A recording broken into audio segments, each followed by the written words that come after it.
football program in the SEC Conference. You have now arrived at Stadium and Gale. The kick, it's been blocked again! How about it? It's been blocked again! It's going to heat one deep down the field. It's going to be to the goal line. It's going to be gone! It's a touchdown! And the Gators have won the game! Tyree Cleveland! How about it? I can't believe what I just saw! Dropping back to throw. Thompson fires the ball over the middle. It's Dory! It's Dory! Got a touchdown! Dory got a touchdown! Oh, man! Dory's got a touchdown! Ahmad Black, in his final game as a Gator, takes it all the way home and sends Urban out the winner.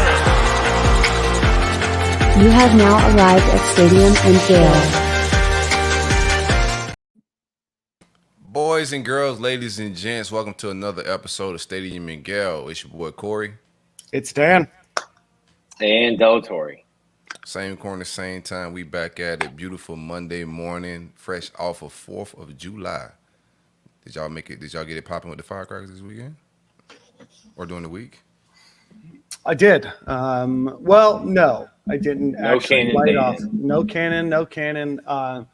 Did not light off any fireworks. Watched some from afar. So where I live is right next to where all of the people come to watch fireworks here. And I wanted to get out of that mess, so we went to a friend's house to watch them from afar. But I've seen enough fireworks in my day, and then of course Instagram probably put about 17 hours worth of fireworks into my feed. Oh, that's the worst, man. They just never look good, right? They just don't look like what you think they do when you're taking the video, right? Yeah.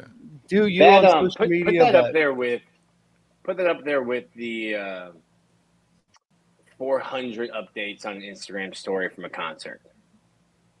Yeah, no, I get like it. Concert's okay. I don't mind. It depends on the concert, and you can't overdo it with a concert. You're sitting In the 40, bleeds. 50, Yeah, you can't be in the 60 cheap rows back. seats. Cannot be You're in the bleeds. drunk and you're screaming into your phone. It's just not good. Whenever I see Dan concert shit, it'd be a vibe. I'm gonna be honest with you. I'd be like, okay, I wish a little FOMO jumps in when I see Dan that one. Good seats. He's not too excited. Just maybe 5 clips and he's out of there. Maybe 5 is pushing it. Maybe 2, 3 from Dan. Okay, it looked like a dope concert. Yeah. Well, the way Dan goes to concerts, there's caviar, champagne, box seats, and/or sitting next to the stage. It's uncouth to yell in those seats. So he can't. That's true too. Yeah, there's It's like decorum golf in vibes. those seats. You know what I mean? Yeah. Why are you standing up, sir? Please, yeah. Guys, I'm making a video. If we could keep it Who quiet let here. the blue collar worker into our seats? Get him out I'm of making here. a video. Can you keep it quiet? Can you guys give me a couple minutes? Let me get a couple good shots here. No, I hate fireworks and I'd rather the shows and then it just be over. But the neighborhood firework poppers, they be going into like 3 a.m. When did they start in your neighborhood and when have they ended? Like Started like I 2 had weeks ago. fireworks. Still July going. 3rd. They started July 3rd, yeah. We had July 2nd fireworks, and last night I was walking the dog and I was still hearing them. I'm like, all right, guys, we got the point. America, freedom, we did it. we Did it. Shout out to us, right? But let's, Dan Trying to wrap it up, continues man. 2 weeks in a row. Dan takes the I hate America stance. One, no cannon. Don't- Two, No cannon. please No stop cannon. celebrating our freedom. I mean, if you're gonna light off Dan a probably firework, drank at least tea go. on July 4th. I mean, to me, that doesn't show that you love America if you light off just one firework. You know what I mean? Now you're just a nuisance. If you light off a whole barrage of fireworks, that's the American pride I need. So, if you're going to do it, go all in, but no pussyfooting around, 100%. I'm with you on that, man. But overall, good week. Didn't get into a whole lot over the weekend. Fishing. That's just been the story of my life. Just fishing. Tried to get a little break. My son was hassling me. Had a friend come into town. 4th of July also brings a lot of family on vacation. So seen a few friends and just did some saltwater fishing instead of freshwater fishing. Caught a few snappers, man. That's good eating, right? Yeah. I saw that you were looking to maybe catch some new types of fish. Yeah, Did you tweet snappers. something about it? Yeah. Salt water altogether, but snapper is probably one of my favorite fish to eat. That and grouper is my bag. But we've been catching a lot of freshwater. I don't really eat the bass and anything that come out of the freshwater. I don't trust these canals and whatnot. So we just been catch and release. So my son wanted to do some more bass fishing. And there's also no breeze inland, man. I was like, yo, let's get on the ocean in the coast to catch a breeze, and also we can scale and fry this sucker up when we done, you know. We need to get somebody on a charter so Silk can take Harlem and they can go out, catch some tuna, some marlin, some barracuda, really just get after it out there. You're not really fishing at that point. You're just like riding along and hoping that something catches on.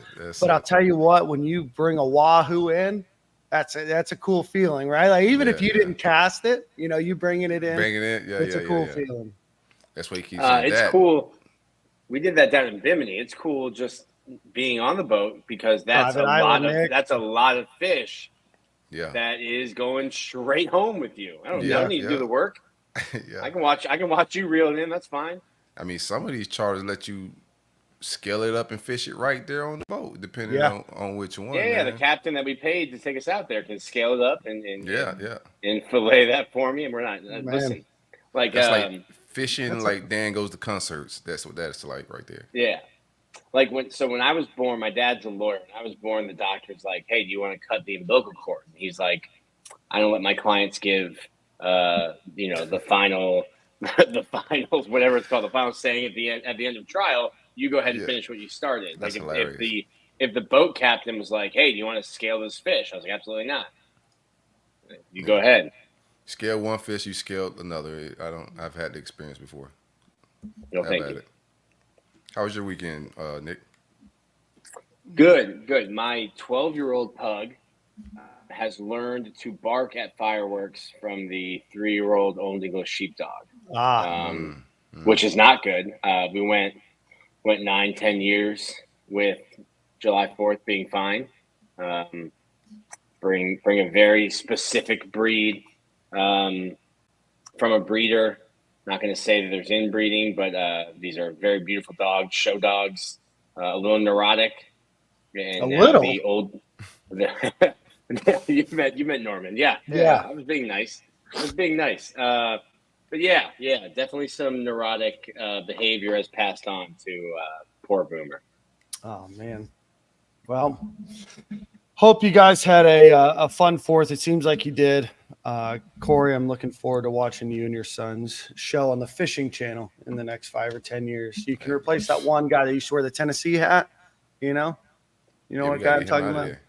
If he's wearing a Tennessee hat, we can't. I don't even know if he's still alive. This would have been like 30 years ago. So I'm dating myself here. But anyway, we replaced the hood fishing guy. You ever seen the hood fishing guy on IG? No, have you ever seen the hood golfer guy? No, that guy's great. Yeah. Send me that and I'll send you the hood fishing guy, man. I don't know his name. I gotta find him. RNG. I can't remember his name, but we can't say it.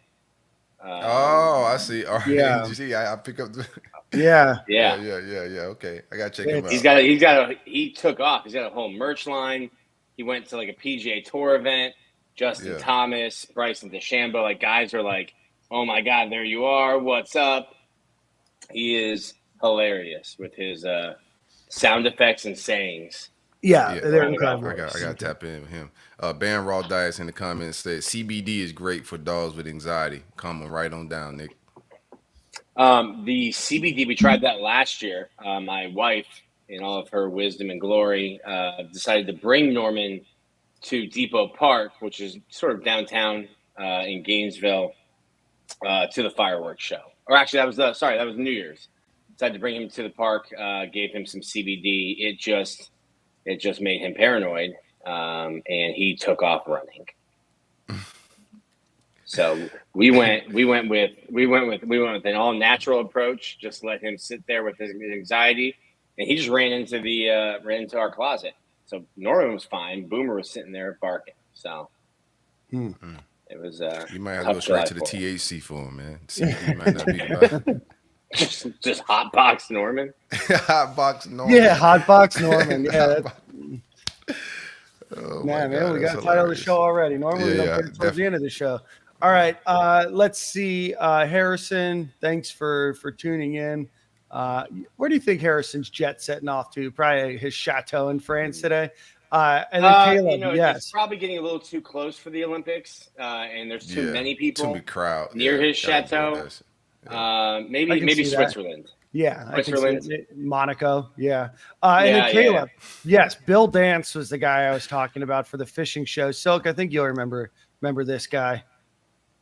Oh, yeah, get him out of here. Yeah, get him out of here. So you and Harlem can take over. We got a good show today. We got Adam Lichtenstein from Lichtenstein or Lichtenstein? I'm going to go Steen. Yeah, Lichtenstein's the country. Lichtenstein is the Sun-Sentinel writer. So we are going to talk about the Miami, Florida game that is taking place August 31st in what I can imagine is going to be the quintessential swampy condition that you could ever imagine. So, but before we bring him onto the show, we do want to give a quick ad read to our friends over at Game Time Sidekicks. If you are looking for the best cups in the game, go check out Game Time Sidekicks. I got this one right here. One of my favorites that I've had. Has a cool honeycomb pattern, but great products, really good, especially for the price. Great product for the price. They're going to be cheaper than what you might be used to spending on some of the bigger name store brand ones that have gone popular in the past, but you're going to get quality just as good. Keeps your hot drinks hot and your cold drinks cold. Go check them out, GameTimeSidekicks.com. Use promo code STADIUM15. You'll get 15% off of your order. A lot of things for the University of Florida. A lot of things for a lot of other schools. Perfect tailgate cup. I was just going to say, you're going to need one of these for this game against Miami. You're going to probably need a cup like this until November when you're in Gainesville. Solo cups are great. You need a cup for life, man. Solo cups are great, but – yeah, you can't be out here as a regular, casual with a regular solo cup. But I've been using mine. That's why I don't have mine. I need to wash. And he gave me like 10 of them, and all of them in. Are they dishwasher safe? I hope so because I'll put them in the dishwasher. But I take mine fishing like every single time, man. It keeps my drink cold. Ice don't even melt. I'm out there 6-7 hours. When I get back in the car, my drink is gone, but the ice is still there, bro. Yeah, very good stuff. It has one of the tops that you can close, which is nice because I know a lot of them out there, they sit open. So that's nice. Just a really great product. Perhaps you buy, what would you need, 12? 14? You'd need 14 of them. Maybe you play your beer pong in these when you're tailgating in Gainesville. Just a few different ideas of what you could do here. Maybe you're just a good friend. Maybe you have a family member that's having a birthday. The Christmas holiday is literally just around the corner. So it's time to start thinking. GameTimeSidekicks.com. Stadium15 at checkout will get you 15% off of your order. We talked a little bit about it last week, but I do want to give kudos to every single person that made the Olympics that's associated with the University of Florida. So if you guys have 3 minutes, I'm going to run through all 34 of these players. Mahamar, diving, Egypt. Julie Brousseau, swimming, Canada. Lloydrika, say what? Oh, there's going to be a lot of ops on here. So not a lot of people. Runners, or I see. There's going to be a lot of people. We say, hey, I'm proud of you for going to UF, but I can't root for you. Yeah, we got to run down on you. We got to run down. I feel bad it's you. You know what I mean? I'll cheer for you otherwise, but I feel bad it's you. Lloydrika Cameron, track and field. Jamaica, Anna Hall, track and field. Good old US of A. Genevieve Lecraze Gregson, marathon, Australia.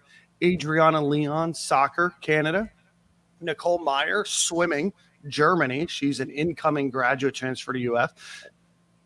Jasmine Moore, track and field, United States. Deanne Rose, soccer, Canada.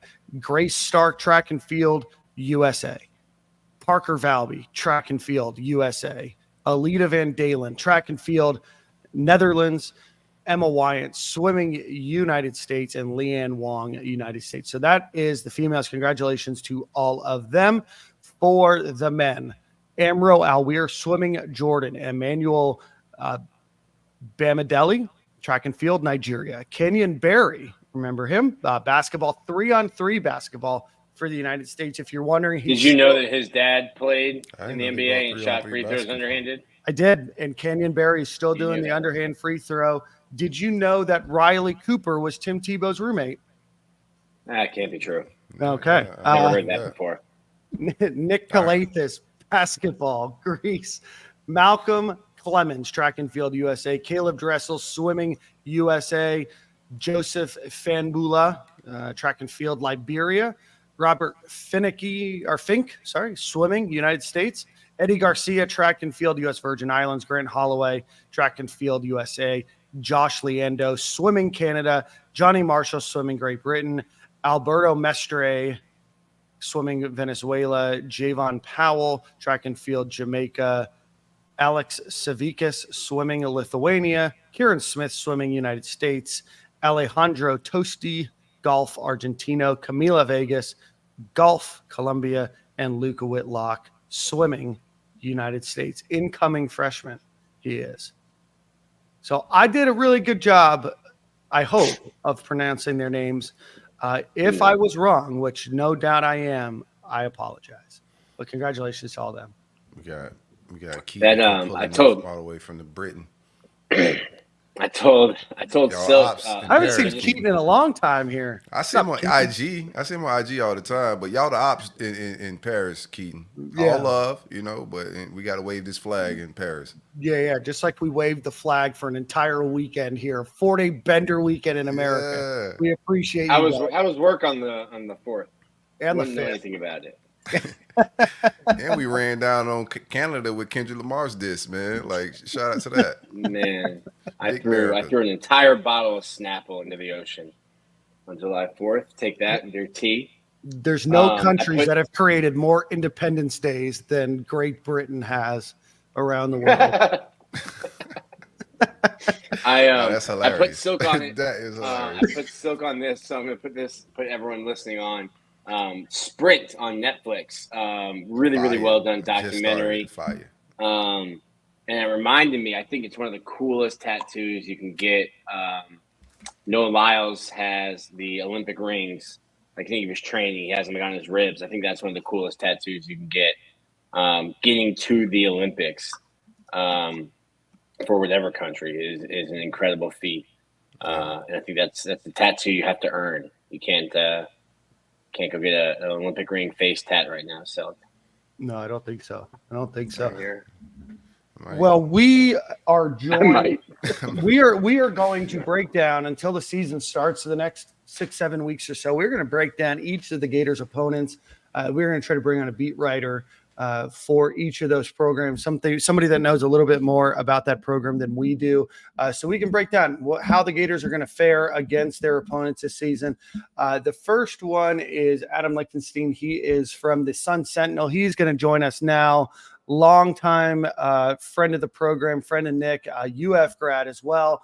But we want to bring on Adam to discuss the Miami Hurricanes, Cam Ward, Mario Cristobal. Maybe, who knows, we'll get a dig or two about John Ruiz in here while we're here. So, Adam, it's a pleasure to welcome you to Stadium Gale. Thanks for joining us this morning. Yeah, glad to be on. Although I'd rather talk about Not Like Us. Like, the video was awesome.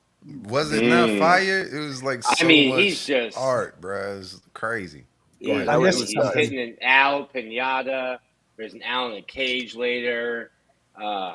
Just when he was hitting the hopscotch, I literally went, "Oh my god, that's crazy!" What happened? Kendrick Lamar released a music video for Not Like Us. Yeah, Kendrick is on the Kendrick 4th. exhumed the body, and is dragging it around Toronto and the West Coast. Wow. Yeah. I love to see it, especially on July 4th, Had the American exceptionalism is loud and proud. For sure. Nuts. All right. Indicative. Adam, it was great art, man. Like from start to finish is a lot to like dissect and unpack. When I first saw it, I was like, this is kind of stale, like just watching how slow-mo it was moving. I don't want to get deep dive into this, but as I kept watching, I started seeing cargo boxes, and I was like, yo, this is next level. Anywho, go check out the video if you haven't. I love it. So, Adam, want to discuss Florida Gators' first game of the year is going to be against the Miami Hurricanes in Gainesville, August 31st at 3:30 p.m. We have talked, pretty extensively on this show during the offseason about who the Gators are going to face, the difficulty of the schedule, and then ultimately a discussion is the Miami game the most important game on the Gators schedule, at least for the beginning of the season, to set the tone and what that future might bring. This game has been called the Battle of Mid. This game has said whatever coach loses has the hottest hot seat in America. So a lot of storylines around this. So excited to dive in a bit about the Miami Hurricanes. Probably first things first couple seasons under Mario Cristobal, Miami probably hasn't had the record that many fans wanted or expected. Recruiting has gone well. There's been a lot of transfers in. There's also been a lot of transfers out. Big fish Cam Ward from Washington State joins the program this year. So I say all that to say, give us kind of the high-level overview of what Miami thinks about themselves and how they're preparing for this upcoming season. Well, I definitely think that they believe they're a competitive team this year, and I believe that too. I think this team has got a ton of talent. They've got talent in like the crucial positions like quarterback, offensive line, defensive line. That I think they think they're going to take a really big leap this year, and I believe that too. I bought into the Kool-Aid a bit my first year on the beat in 2022. Last year I didn't as much, and that kind of panned out. Although there was improvement, but this year I think the program believes they're going to take a big leap, and I kind of agree with that. I think this team's in a really, really good spot this year. What do you – go ahead, Dan. No, go ahead.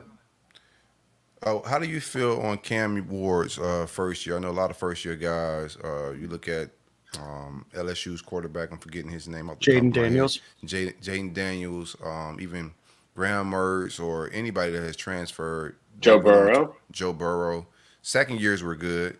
First year was solid, not bad, but it wasn't like championship run type caliber of display of talent, football, whatever you want to call it. How do you feel with Cam Ward's first year being the quarterback, them having the Kool-Aid out, trying to get the playoff talk going? Do you think year one is enough time for him to be able to execute that, and also game one in the swamp, first go at it? How do you feel about that? I think it's going to have to be because he's not going to have a second year at Miami. I think this is his last year of eligibility. Although the COVID year makes everything more complicated, but I think this will be his only year. And even if he does have another year of eligibility possible, I don't think he wants that. I think he wants to go to the NFL. That's why he declared for the draft to start and then changed his mind. I think he wants to be a one and done at Miami, and I think he's definitely capable of having a really strong one season at UM. First off, the big thing is he was there for spring. UM brought back. There was some continuity with offensive coordinator Shannon Dawson back for a second year. Mm-hmm. A lot of the wide receivers are back, guys who have been in the system. So that helps. So there's a lot of continuity around him, even if he's new to the team. And I think he's building that bond pretty quickly. Like it seemed like there's a lot made of UM's top receiver, Xavier Restrepo, and his bond with Tyler Van Dyke, their former quarterback. They were roommates and all that stuff, all the stuff that the cliche and stuff. But when we talked to Restrepo in the spring, he was like, well, it's not like my girlfriend left, he's a friend of mine, and I wish him the best, but, Cam Ward's the quarterback now, and I'm, excited to work with him and yada, yada, yada. So, I think they built that throughout the spring. Cam Ward looked really good in the spring game. So I think he's had enough, there's enough continuity around him, and he's talented enough to be a very, an impact player, even if he only plays 1 year at Miami. He got a whole new Pilates partner. Yeah. Just went up and forgot who he'd been doing Pilates with. It's crazy. Cam Ward is, and I warned Florida fans who were making jokes about Jordan Travis's age, because Jordan Travis is, I think, 6 months older than Graham Mertz, who will be 24 before bowl season this year. But Cam Ward, I think, would have another year. His first year was 2020, so it doesn't count. So he played in 21, 22, 23. I guess, no, this will be his fourth year. Who knows? The COVID year, the COVID year makes everything weird, and I assume anyone who wants another year can take it. I don't know. Cam McCormick is back for his 9th season, so who can say? Man, my son's gonna get a COVID year when he get to college. I could tell. Yeah. I think I have 1 year of eligibility left. Yeah, we all do. What is so the part of that too with what Silk was saying? I think, and when we've talked to Graham Mertz here in Gainesville, this spring he said, hey, this time last year I was still learning guys' names. Now I have command of the offense. I have timing and chemistry, and it's so much different. How much can we expect from Cam Ward? I mean, he is a touchdown maker. I think he averaged 2.5 a game on his own at Washington State in the Pac-10, 12 minus 10. And he gets in the end zone, but how much can you expect from him in his first game and it being on the road in front of roughly 80,000 more fans than he'll play for at Dolphin Stadium? It's Hard Rock now. Get that right. Wow. It's Joe Robbie. Joe Robbie, that's right. Joe Robbie. Age, bro. You showing your age with that Joe Robbie. In my heart, it's always Pro Player Stadium. But you showing your age. That's Adam's younger. Yeah. My favorite change is when they went from Dolphins Stadium to Dolphin Stadium. Yeah, Dolphins to Dolphins. Huge deal. But I mean, it's kind of it's a tough question because we're not going to know until he's lined up in the swamp. Whether or not he's ready. And the chemistry is there and all that. Like we're just not going to know because we see him in practice. He's going against his teammates who he's been going against for, in August, it'll be like 8 months or 9 months or whatever. And it's not as intense as a game. And we're just not going to know. Like I said, I do think he is building that chemistry. Like there was a lot of talk of that in the spring that, that Cam got down here and he one of the first things he did was host all the offensive players or all the skill players for a Super Bowl party and took all the offensive linemen out to dinner, which I'm sure that was a, 4 or 5 figure bill. Look at NIL working. Yeah. Look, it pays off. But so I mean, it's impossible to say until we see that on August 31st. But I think, I mean, as much as anybody can be ready to go in their first year with the team, I think he is. He seems to have a pretty good grasp of the offense. I don't think the offense is I'm not an X's and O's guy. I'm not the big, I'm not a ski. I don't pretend to know that stuff as well as a coach does, but I don't think the Washington State offense was dramatically different than what Shannon Dawson wants to run. It's kind of a similar vibe, similar schemes, even if it's not the exact same playbook. So I think he'll get in well. I think he's learned the playbook pretty well. From what I tell, and he's a veteran guy. He's not, we're not talking about a freshman transferring into his sophomore year and stuff. So I think he's got a pretty good grasp on it. And like I said, we'll see for sure in the swamp. I guess my questions are, he seems to be a guy that turns the ball over a bit, takes a bunch of sacks throughout his career. I think he had 40 2 years ago and 39 last year. Yeah, more than Graham Mertz, who spent the entire season on his back. Yeah, no, for sure. Yeah, easy, Nick. Is that something that you think is a talent deficiency in a Washington State, or was it Houston before? Is Miami prepared for that? Are they prepared for a quarterback that is going to be more mobile, maybe holds onto the ball a little bit longer? How do they anticipate maybe trying to cut down on that number of sacks per game? Well, I think Miami's offensive line should be pretty good this year. They were really good last year, and I was just impressed. They started all 5 linemen last year for every game until the bowl game, which they were a very, very impressive unit last year. And they returned 3 of the 5 guys. They returned Jalen Rivers and Francis Mawinoa on the edges, and Inez Cooper at guard. Brought in Zach Carpenter to play center, and then left guard's kind of an open battle between whether it'll be Samson Okunlola, one of the other younger linemen, or somebody else. But they should be a pretty solid unit again. So I think that's going to help. I mean, he has had issues in the past holding on to the football. He's fumbled a lot. I don't remember the exact number, but I know it came up when we spoke to Shannon Dawson in the spring, when we spoke to Cam Ward in the spring. It's something he's got to work on. I think having a talented offensive line in front of him will help, whether that's, keeping him off his back and lowering the sack numbers. But it is something he has to work on, and we'll see how much it crops up, because he did fumble a lot. I think he had multiple games with multiple fumbles, and if you're playing, in a competitive ACC and you're trying to get to the ACC title game in the playoff, you can't be fumbling the ball in the pocket 2-3 times a game. You just can't do that. Yeah, he has fumbled, I just found, 46 times. Yeah, it's a lot. That's a lot of fumbles, dude. I like that. He's played a lot of football. Yeah. Yeah, I know, but like that's still like 10. I mean, it's not good. I get that. What is he played like, 4 years or 5 years already? So I mean, 4. He's 4. Okay, so he's averaging more than 11 fumbles a season. It's not great. No, that's one per game. It's actually terrible. Yeah, Yeah. no, It's actually pretty terrible. I don't know if I've That's, seen a quarterback fumble that of- many times in my life combined.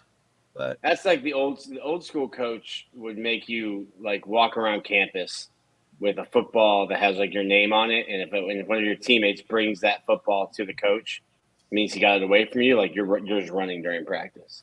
Yeah. I love the pettiness of that. I remember that in high school.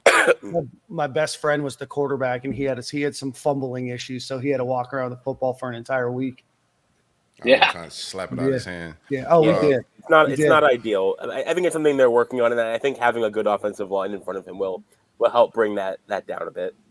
What does he didn't go to Miami, but maybe he needs to be like Teddy Two Gloves. Maybe Teddy Two Gloves. Some receiver gloves. A little spit. Hold on to that football. Easy, Nick. Easy. Whoa. A little hot Tua on the ball. So that was crazy. That's nuts. That was crazy. So I'll see you guys next week. I'm gonna end on that. It's just trying to keep the podcast relevant. You know what I mean? He's been throwing the ball somewhere between 38, 45-ish times per game. There's one game he threw it for 59. What do you think he's going to have in terms of number of throws per game? Is Miami going to be a more run-heavy offense, a more pass-heavy, pretty balanced? What should fans anticipate in that game? Assuming everyone's healthy and we're kind of going with it'll be game 1, so hopefully everyone's healthy for that. I think it'll be more balanced because UM has a really talented running back room. They brought in Damian Martinez from Oregon State, who's a 1,000-yard rusher. They bring back Mark Fletcher, who had a pretty solid freshman year. He was pretty banged up. He didn't play in the spring. The end of the year, he suffered, I think it was an ankle injury in the bowl game. But if he's healthy, he's a great, second back to pair with Martinez. Very powerful running back. And then A.J. Allen's a pretty solid running back as well to have as your number 3 guy. So I think, and it's a Mario Cristobal team. Like, he's not going to air it out 60 times a game unless that too. But he's not going to want to throw 60 times in a game if he doesn't absolutely have to. So I think it'll be pretty balanced. I don't know if he'll throw it quite as much as he did at Washington State, but I mean, he'll still probably throw 30 plus times a game. So I think you'll see a good share of the running game as long as it's working, but they're going to let him air the ball out a bit. How much is that where you kind of see the strength of Miami right now? I think both lines of scrimmage, I might give Miami the nod. And then, I think the running back rooms both have very deep running back rooms. But is that kind of the strength of Miami's team, both lines of scrimmage? Yeah, I'd say so. I mean, the O-line, like I said, returns 3 starters, all of whom were pretty solid last year. And like one of them was, a freshman All-American, Francis Maui-Noah. So you'd expect him to get better at right tackle. As long as the guys who they brought in, either the younger guys or Zach Carpenter, the transfer at center, as long as they kind of, play their role and stuff, I think the offensive line should be really good. And the defensive line, it's like a whole new unit. Like I did a preview of them last week, and I was like, they only brought back, I think, 5 scholarship defensive linemen. They lost 12 in the portal, and they brought 12 in, either as freshmen or through the portal. So it's like a whole new group. So the players who they brought in, like through the portal, I think almost all of them, if not all of them, were starters at their former stops. So like they're good, but I've never seen them play. So I can't say definitively like, oh yeah, D-line's great, but I think it should be pretty good. I mean, they bring back Ruben Bain, who, was a terror as a freshman, and I think he'll be even better. And if they have Akeem Mesidor back healthy, he barely played last year. He was really good in his first year at UM after transferring from West Virginia. So if everything's rolling, like their defensive line should be a strength. But, people get banged up and guys adjust to a new system and all that. So it's hard to say like with 100% certainty, but I think they should be pretty good. Mario has a reputation of like pulling the reins back or putting the cap on, offense. Like you were saying, if he can run the ball, he's going to run the ball. How much of that does he have to change this year for Miami to be successful and to live up to a little bit of the preseason expectations? I don't think he has to change per se. Like, I hope he doesn't. I don't think he has to because the running back room is so good. like that running back room can carry an offense if they're rolling. So like if they're cooking, like he'll keep running the ball. He'll run the ball down your throat, and like if it's working, great. What he has to, I guess, what he and Shannon Dawson will have to do is that if they're getting stuffed, to let Cam Ward air the ball out. Like, don't be afraid to let him throw the ball. If he has to throw the ball 40 times a game to get the win, like, do it. Don't be a slave to the running game, just for the sake of running the ball. I think that's the key. I don't think he has to deviate a ton because I do think that running back room is really good and they can, do damage. But if they're not, if there's some games last year where they just were not getting anything going on the ground, and they just kind of kept going to it, waiting for a hole to open, waiting for those running backs to make something happen, and just kind of never did. And part of that was also because their passing game had a stretch last year where that was just awful. Tyler Van Dyke had a run, during ACC play that was just abysmal. So they kind of had to rely on the running back room, and it wasn't always working. You would assume Cam Ward, being better than Tyler Van Dyke, won't have that kind of awful stretch, and they can switch around, change things around more easily, but you can't let yourself get stuck in any one particular thing, even when it stops working. No doubt. What do you guys? How do you guys view our depth chart, or what do you hear from the Miami side with this game one? What fears you from the Florida roster? Well, it's funny because if you asked me that like 2-3 months ago, I'd have been like, Miami's going to win by 10 points. Like, this is not going to be a close game. I was not high on Florida at all. And then the transfer portal opened again. And I started thinking more about the Florida roster, and I'm like, okay, this team is better than I thought. There's more here than I originally thought. The biggest thing that would worry me if I'm Miami, the biggest thing that would worry me is the secondary versus Graham Mertz. Because Graham Mertz is a very good passer, very accurate, and Miami's cornerback room is probably, and its safety room probably are its biggest weaknesses.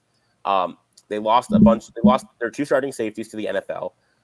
They lost, I'm trying to remember off the top of my head, one of their starting cornerbacks to the NFL, and I think a couple others to graduation who didn't latch on with an NFL team. So like they're basically returning one starting cornerback in their secondary, and they've got talent, but there's just not a lot of experience in those groups, not a lot of starting experience. So you're up in game one in the swamp, like we talked about, and you're going against a quality veteran passer like Graham Mertz. Like that's my biggest concern for the Hurricanes in that game, is whether Mertz can kind of pick apart that secondary.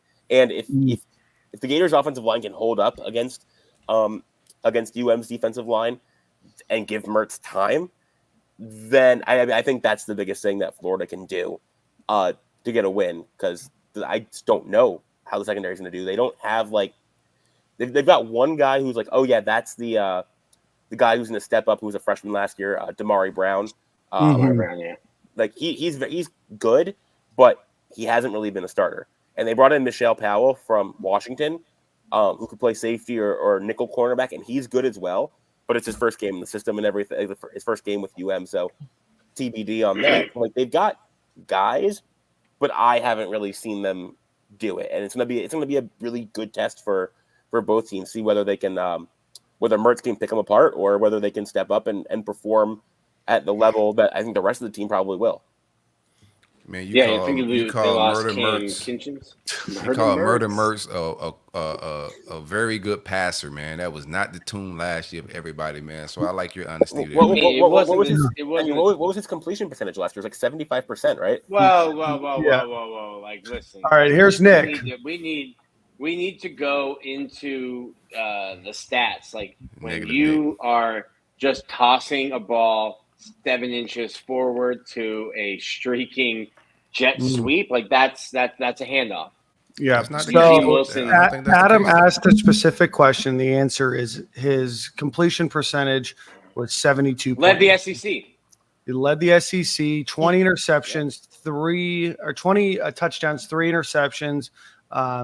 His long ball was 61 yards, 69.3 QBR. Nick's just a hater. I mean, regardless of whether, maybe he's not a Heisman candidate, but he's a capable passer. Oh, for sure. No, I mean, he's definitely decently good. Graham was. I got him getting drafted like 3rd, 4th round. Like that's where I got him at. I think he's going to be a quality draft pick too.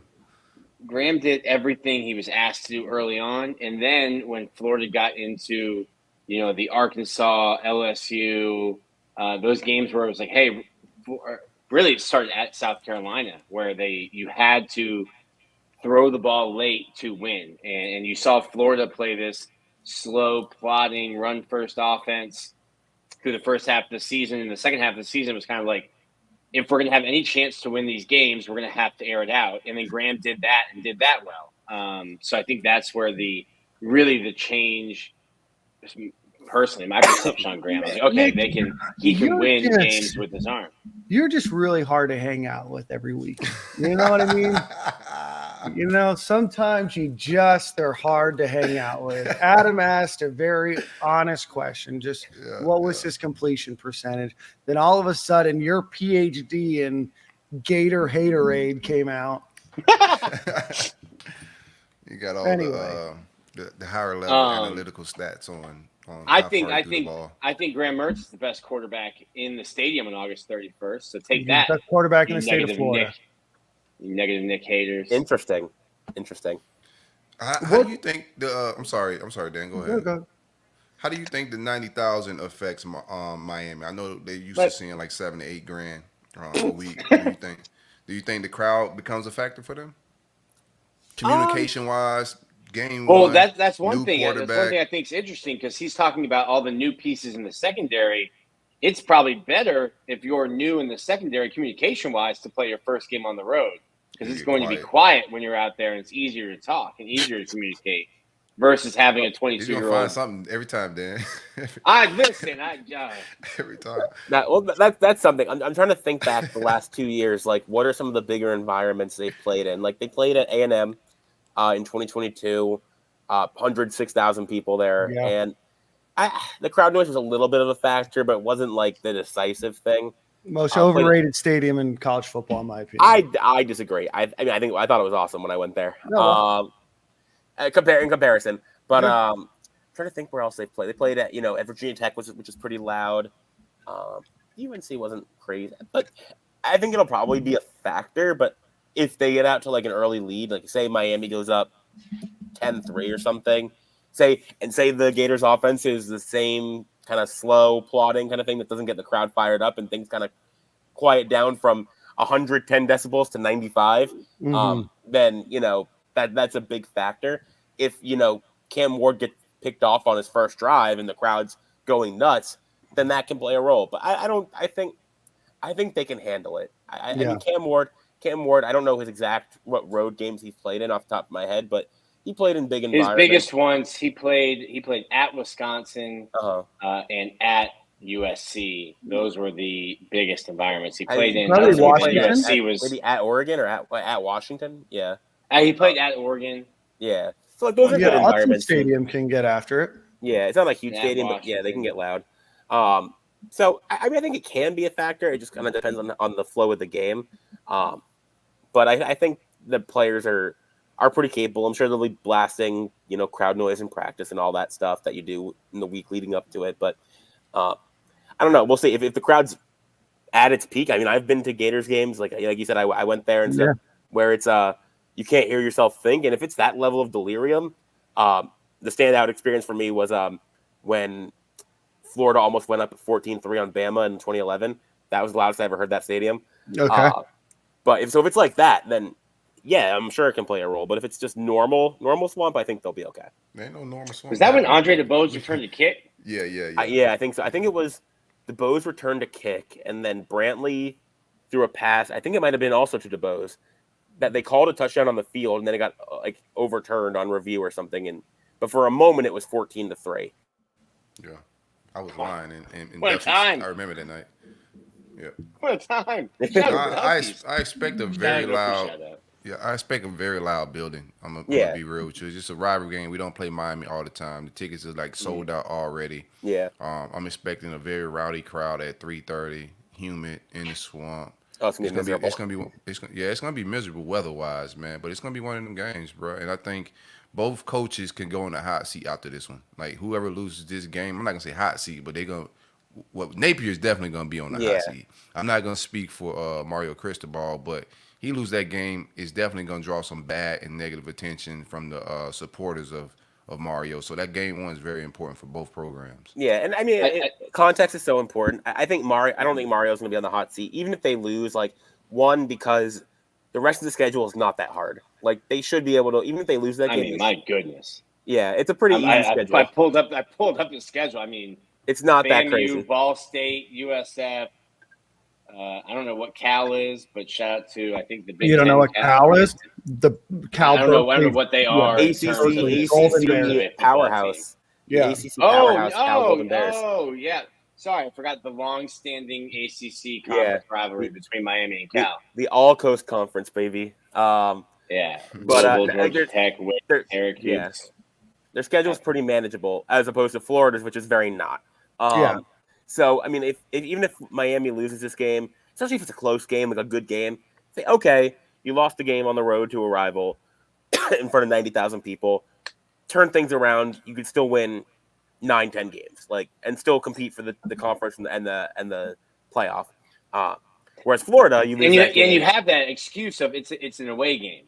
Right. Like if this game was in the Miami Dolphins stadium, Florida has that excuse. Hey, it's first game. We're on the road. We had a bunch of transfers, a bunch of new guys playing in their first game, lose to a rival on the road.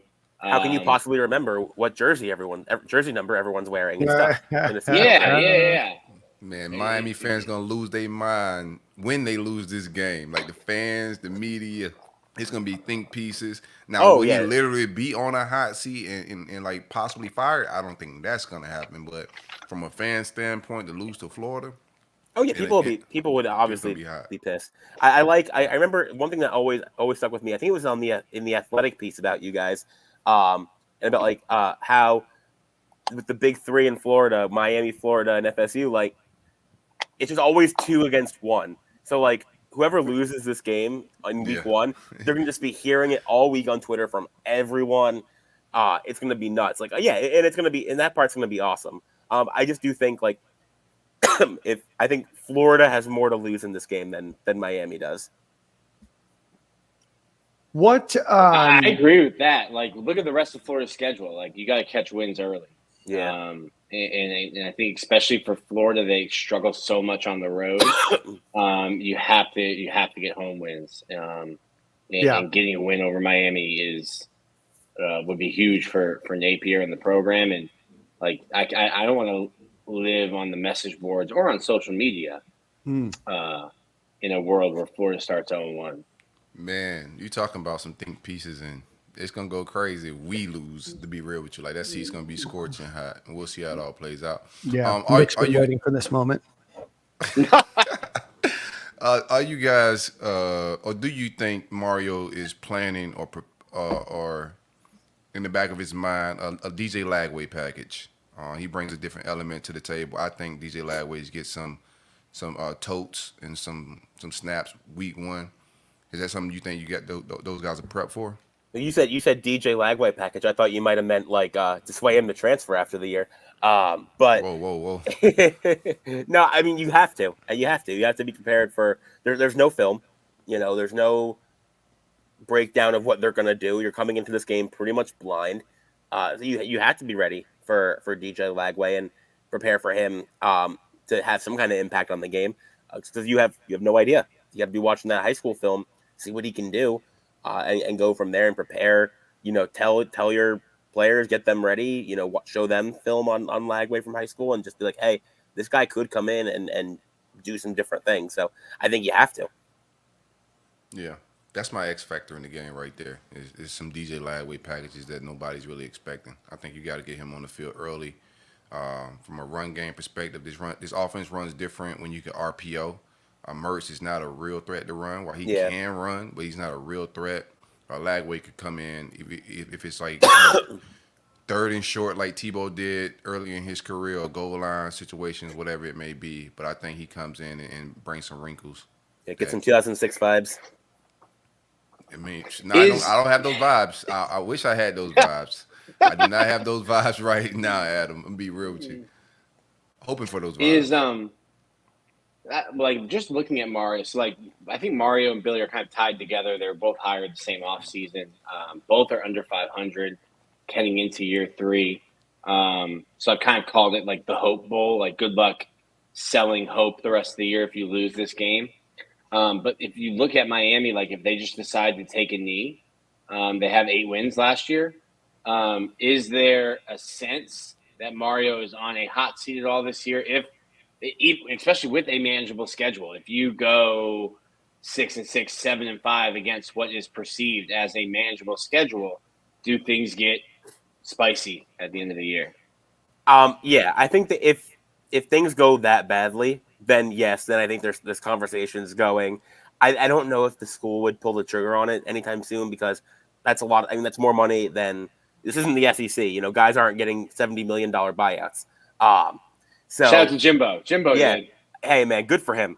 Get that money. I would love to get paid $70 million to not work, but I just don't think they'd pull the trigger on that anytime soon. I think it would take at least another down year after this year to really get things. You know, outside stuff notwithstanding, if something were like some scandal or something, but just in general, just from poor performance. I see you're still scarred from your independent alligator days covering Florida, or you never know. Off the field scandals. Yeah, you never know. I remember I wrote something called the Incarcigators when I was bored one day in the summer. That was fun. Oh, good.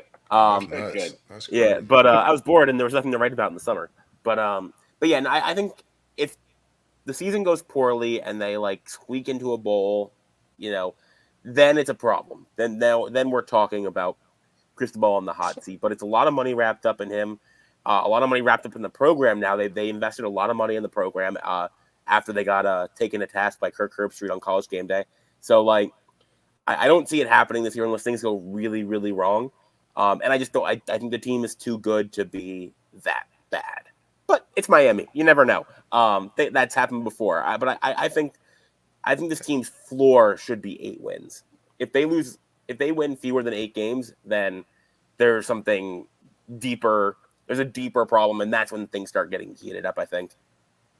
Yeah, I think fans are gonna be mad with 8 wins as well. They would be mad, but I think 8 win. You go 8-4. Fans will be mad, but it's progress, and it's not going to. They're recruiting well, and it's not going to get 8-4 is not would not be acceptable really, but it also wouldn't get him on the hot seat. I don't think just for performance. It's like 8-4 is like that gray area where people are pissed, but they're not going to fire him for that. They'll probably start boycotting games, though. How can you tell? Do that. Not showing up. They do that at weekly. That's Adam, you'll be back in Gainesville. What are you looking forward to going and seeing? By the way, significantly different. That's what everyone tells me since you were here. Yeah, I haven't been back in Gainesville in 6 years. I was up there for the UF-LSU game in 2018. Trying to think, like everything's gone. Like from what I hear, everything from when I was a student, you know, everything's gone. But I'll have to make a pilgrimage to Satchel's. Like I know that's a cliche answer, but like since Leo's is gone, like I'll have to get over to Satchel's. I think what else. I have a new best pizza in Gainesville. It's Blue Highway. Oh, I had Blue Highway before. A little off the beaten path. It's over in Tioga, but best pizza in Gainesville. Didn't they used to have something on 13th too, or am I thinking of something different? Like down like towards Micanopy, like way down 13th. Maybe I'm misremembering. But yeah, Satchel's will be. I'll have to make a pilgrimage up there. Get some pizza. Have a couple drinks inside a smoky salty. Oh God! I was probably First Mag too. Got to hit up First Mag. All right, we will bring you back on when we get closer to the season. You know, this is a long look at the entire season we're about to do here, but I'm excited for that week 1 game. If you're in town, definitely hit us up. We'll be tailgating and hanging out a little bit, so pull up on us. Yeah, I gotta get back into football mode. I've been covering the Panthers for the last 2 months, so that's fun. Covering a championship team, that's different for me. Yeah. Dan's actually from South Florida and has forsaken his home, and a hockey guy, and has forsaken his home town Panthers in favor of the not Stanley Cup champion Tampa Bay Lightning. What were you thinking? You're muted, Dan. You're muted, Dan. It's probably better that way. Nope. So, grew up a Panthers fan for the first 25 years of my life. They provided me nothing other than one disappointing Stanley Cup loss to the Colorado Avalanche when I was 8 years old. Moved to Tampa, went to a Lightning game, and I was like, oh, this is what hockey should feel like. So longest sellout streak in the NHL still. I thought you were. Congratulations to the Florida Panthers. Really, really cool to get there first. I've seen the Lightning play in 3, win 2 in my 10 years of being a fan. So that's been pretty cool too. But not hating on the Panthers, happy for them, and always enjoy keeping it out of Canada. Shout out to state income tax in Florida. Helping the best players stay. It's been a bad year for Canada, man. We went in hockey, Kendrick Lamar. It's been a rough year for Canada, right? It has been a rough year for Canada. Drake had a $500,000 bet on Edmonton, and he obviously lost that. And I was like, damn, it's rough when losing $500,000 is like the second worst thing to happen to you this summer. Not even your biggest L of the year. Does he ever win? Like I feel like every time I hear about Drake, he's losing. doing fine. No, I mean, obviously, sports. Nick. Around sports, he's a curse, for sure. Yeah. Yes. Yeah. Man. Adam, let everybody know where they can follow you on social media. I'm mostly on Twitter, X, whatever we're calling it now, at Twitter. AB. Yeah, Twitter. It's always Twitter to me, just like the Stadium's always Pro Player. You can follow me at AB Lichtenstein. You can read everything I write at Sun-Sentinel.com.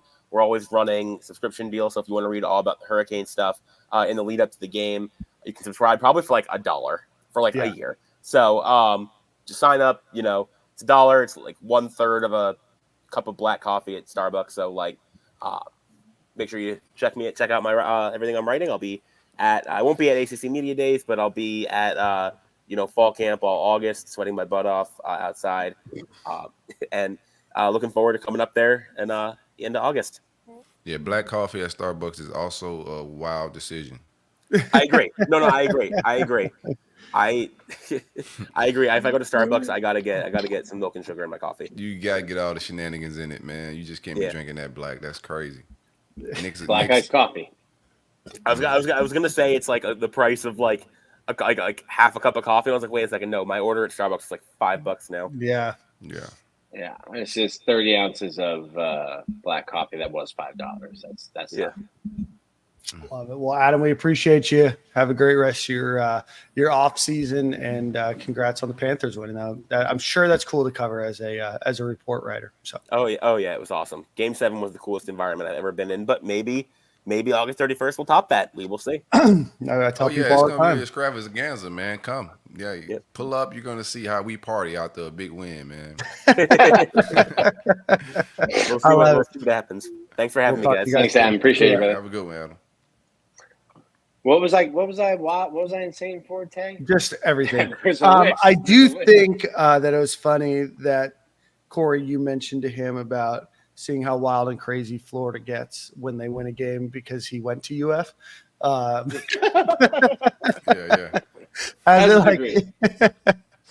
So you have no idea how hard we party. So I do, but yeah, a little bit. I was there, bro. Yeah, not during that time that he was there. Probably not, right? Who do you have?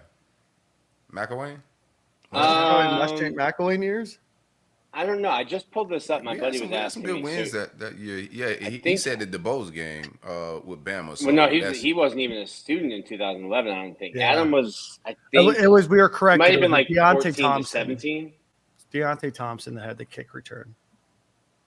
Florida is. I went and did the math. Florida is 80-58 in the 138 games they've played since I've been here. I have covered 11 seasons. 5 of them have been losing seasons, which is unbelievable. So we know we need to get rid of you. Yeah, we got to get rid of you. Yeah. Listen, I'll go back and live in South Florida. Cool. I don't know if you want to come back down here, bro. This prices are crazy. You can go cover FAU. Hey, if Lane goes back to FAU, I'll cover FAU. Cost of living is nuts, man. You gonna miss them cheap beers in Gainesville real quick. when you go to a random bar and in a draft beer is $20, you're like, what the hell's going on here? That's insane. Yeah, I got those are the same prices. I got charged $27 for an espresso martini on Wednesday night. So, sir, what? Yeah, you're telling me. All right, let's give a quick shout out to our friends over at Alumni Hall. Go check out alumnihall.com.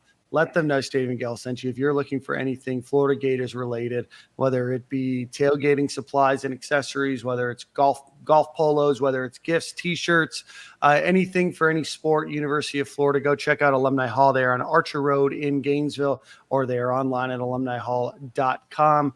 Go check them out. Go support them. And also go support our friends over at Home Field Apparel. Go visit them. Softest cotton in the game, vintage logos, anything that you could ever want and hope for University of Florida retro logos they have. And they're constantly releasing new products. Anything from one of those starter jacket looking products from that you saw and wore in the 90s to one of the baseball pullovers that's just beautiful, really stand out, make you look real fresh in the fall, or anything. I think they've got about 18 or 20 different shirts, anything from short sleeve to 3/4 sleeve. Go check them out. University of Florida, as well as about 100 different schools. Homefieldapparel.com, promo code Stadium and Gale at checkout will get you 15% off of it'll give you 20% off of your order. Next game of the season, gentlemen, is Samford. It was interesting a couple years ago. It was a very interesting game a few years ago. You might remember the Gators were in a dogfight. Dan Mullen's Florida Gators were in a dogfight against Samford. And then live streamed Club Dub in the locker room. Yeah. Let me just pull up that game. Wow. That's when I knew it was over. Yeah, so November 13th. The SID's jobs are to help us and hey, here's a program record, career record, and they're telling us this stuff. I'm like, hey man, nobody cares that Emory Jones is getting close to breaking this school record in passing yards because it's the fourth quarter and he's thrown the ball 57 times against Samford. Yeah. So I'll never forget, I was down in Miami for a wedding that weekend, and we were just going to go to the bar for a few hours to watch before we got the first half. Game. Yeah, because we thought it would be 36-0. Buddy, if the score wasn't 42-35 Samford at halftime, the Gators did win that game 70-52 after a heroic 35-point second half.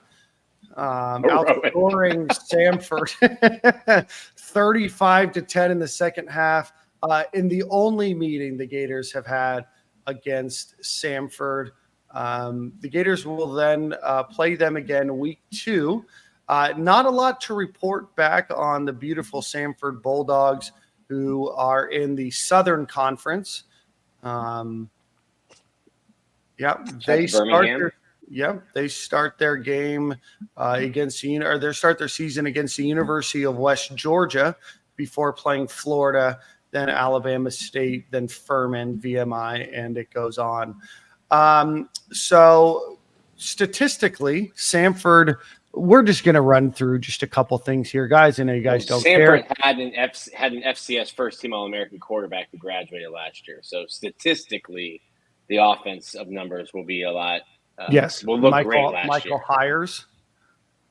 Yeah, who threw for 3,056 yards. Not a lot to report. Jay Stander, leading rusher from last year. Their second leading rusher, DeMonta Witherspoon, is going to tote the rock for them this year.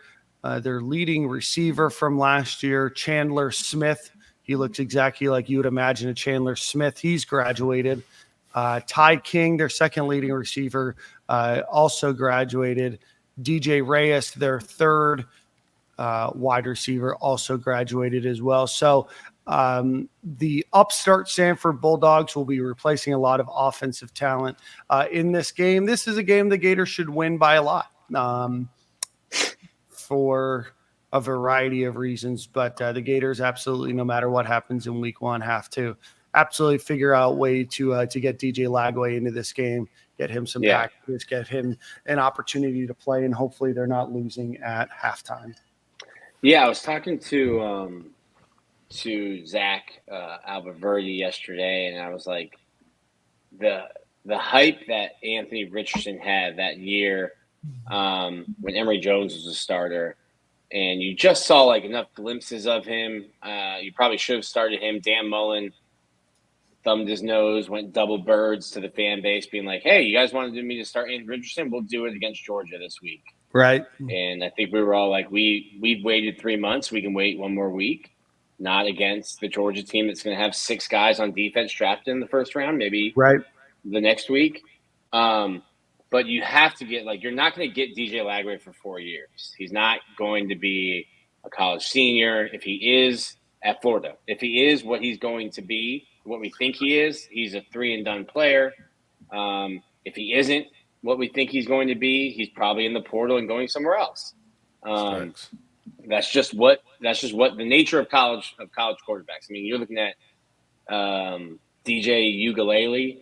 I have no idea. Yeah, no, you got it right. But like, he's on his former number 1 player in the country. He's on his 3rd school and in his 5th season. Like, those type of quarterbacks aren't going to be at one school for 4 years. There's no point in redshirting DJ, and I think you need to. Talking to recruits, guys who are visiting campus, it's wild to hear how they talk about, like, oh, I'm excited to meet DJ Lagway. And I'm like, this guy, dude hasn't thrown a pass yet, but he has that kind of aura around him with recruits.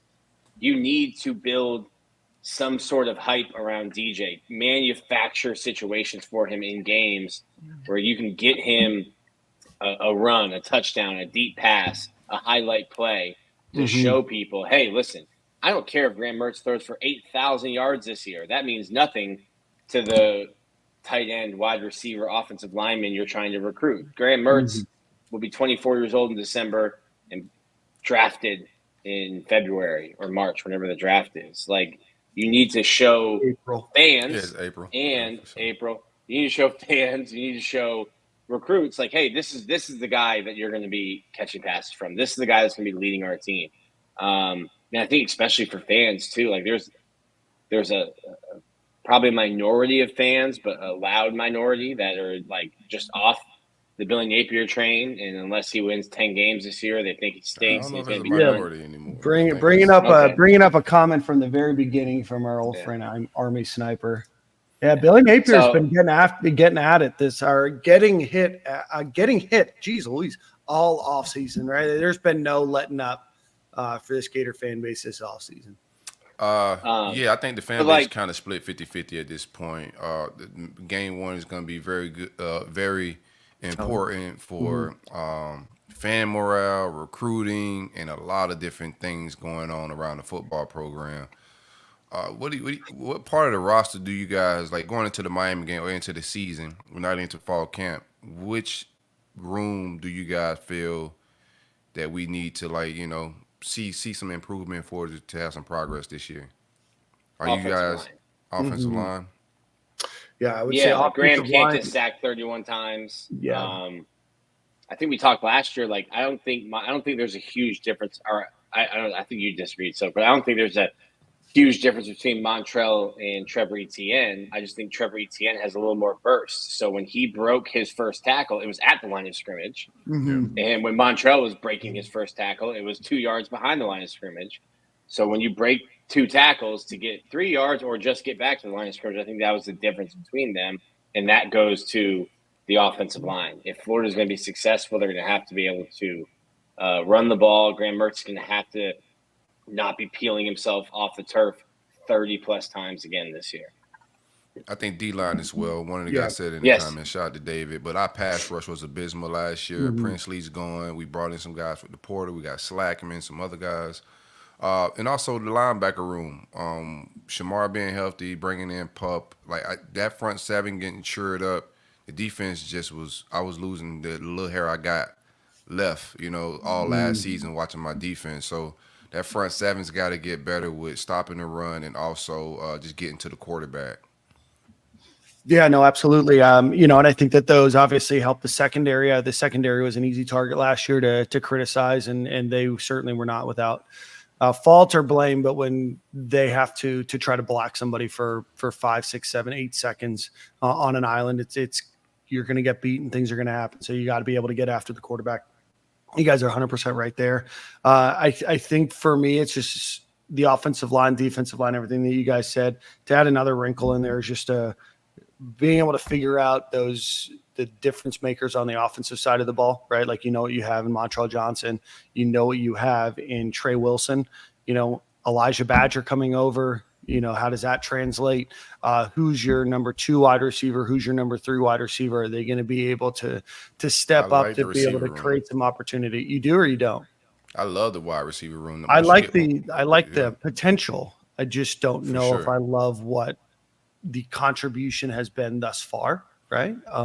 Play calling is more so in like contribution. I guess you losing Pearsall, who was the number 1 target last year, but from an ability standpoint, I think Elijah Badger and Trey Wilson just brings a lot of problems for a lot of defenses. It's just, to me, it's play calling, and if we can figure that out, but the weapons are there, in my opinion, offensively. I think you have some weapons. I think it's a matter of Badger's new to the system, new quarterback, still has some sort of injury concern out there. Not enough for Florida not to take him, but that's sitting out there. Shamar DK, obviously had a great couple years with Graham Mertz at Wisconsin, fell off last year, didn't look great in the orange and blue game. Andy Jean is a guy we're hopeful for. Aiden Mizell is a guy that we're hopeful for. So there's some guys that are highly rated in that class. It's just a matter of they're all going to be new, right? Except for Trey Wilson. Khalil Jackson, like what he did at times last year, but he had 1, maybe 2 catches a game, right? So there's going to be some reliance on him, for him to be able to be more than just this like show-stopping, like one time make that really cool catch and then you don't hear from him the rest of the game, right? So there's just a lot of different pieces that you look at the talent. It's like it could be there, but I want to see it and who's going to step up to that role. Right. A lot of stepping up got to happen this year, like all the way around. We was a very young team last year. And that was a lot of excuses of the young snaps that were given out. But it's the SEC, it's big boy football, it's Florida Gators, and sophomores, juniors, all those young boys got to step up. There's no excuses this fall. The blue chip ratio, I think they had us ranked 11th in the country as far as how many blue chippers are on the roster. So it's not a lot of excuses there, bro. Yeah. It's win or you don't this year, bro. Yeah, I mean, it's Napier's roster. There's like 8 guys left over that were signed like by Mullen. Like this is Billy Napier's roster. You can argue that you can flip a roster much quicker with the transfer portal. Florida and this staff wants to build through high school recruiting and supplement through the portal. I think what they added in the portal this year, specifically on defense, is experience and veteran leadership because you can use the young excuse, but like Jordan Castell is not young. He's a sophomore, but he played in every game last year, played more snaps than anybody else on defense. So he's not young anymore. You're going to have a guy like Shamar James, who's a junior, but maybe young in terms of just snaps taken because of his injury last year. Pup Howard's young, but you can't use young as an excuse, like you said. So, yeah, no, and I just want to see some more fundamentally sound football. I want to see us get the right number of players 11. on the field. With 11 different numbers. I want to see some better tackling then just make sure the play call gets in on time. If you're going to call a timeout, let's not get a delay game outside of that. Let's just play some good, sound, fundamental football, and it'll be wild to watch if they can do that, how much better a team can perform if they don't constantly shoot themselves in the foot. And if they don't, we'll bring Matt Zenitz back on the show, and we'll talk coaching hot seats for next season or coaching. I'm going to take my paternity leave in December. Yeah, we'll get Pete Thamel on the show. Him and Scott Strickland are boys. So find out where Scott Strickland's next home is find out what Florida's going to be doing. So, all right, gentlemen, any final thoughts before we get out of here? 8:31, we going up top, man. We're going to start the season off 1-0. I like our matchup with Mario Cristobal. He's super conservative coming into the swamp. I like my run game. We're not talking a lot about Caden Daniels, but I think he's going to go absolutely stupid game 1. Sort of like ETN. Game 1. I think Cannon Daniels is going to go stupid. Trey Wilson is going to be a problem. I like our matchup. They secondary is full. We just got to be able to, keep Ruben Bain and sustain him as much as possible because he's a change, just the difference maker on defense, period. Cam Ward, he has fumbling issues. We just got to keep him in the pocket, contain him for the most part. But Live Stadium, I think, is going to be a lot of problems for them. We got more Miami coverage as we get closer to the season, but the rest of the schedule is a lot of iffy stuff. But I feel good about the Miami game. Okay. I had one question. I thought of it when Adam was healthy. talking. Health is going to matter. Camp health on both teams For is sure. going to matter. Yeah. For sure. Yeah, maybe one scrimmage instead of 2 scrimmages in fall camp. Just one. Just one. Okay. You lost 2 guys. You lost Justice Boone and Cam Carroll last year. Yeah, that was brutal. Justice Boone was big brutal. I need him to come back mad this year, bro. Yeah. I need Justin Boone to come back with his hair on fire, for sure.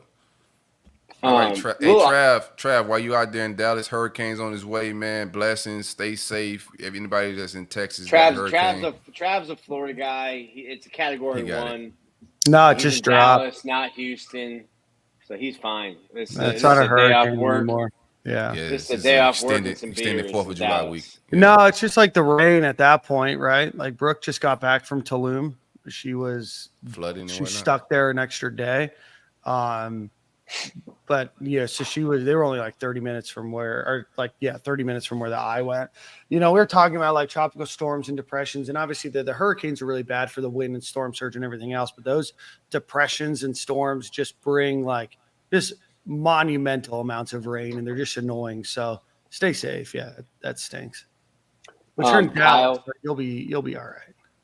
Kyle brings up a great place, that School of Pizza. That's off the beaten path to very, very good pizza. It's like a Greek restaurant, but they have some fire pizza.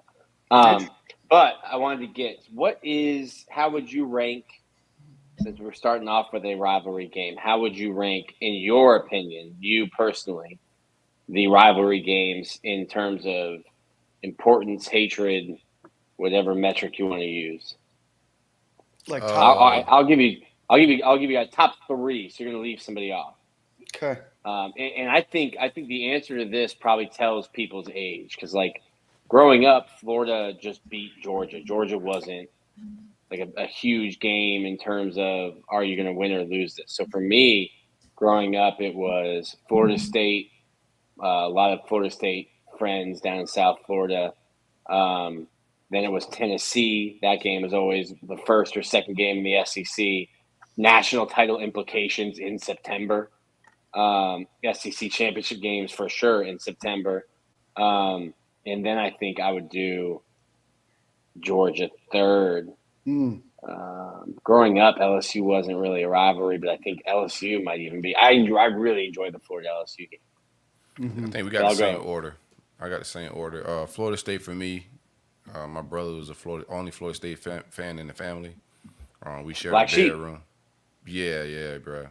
No pun intended. Definitely the black sheep. Oh yeah, I get it. Yeah.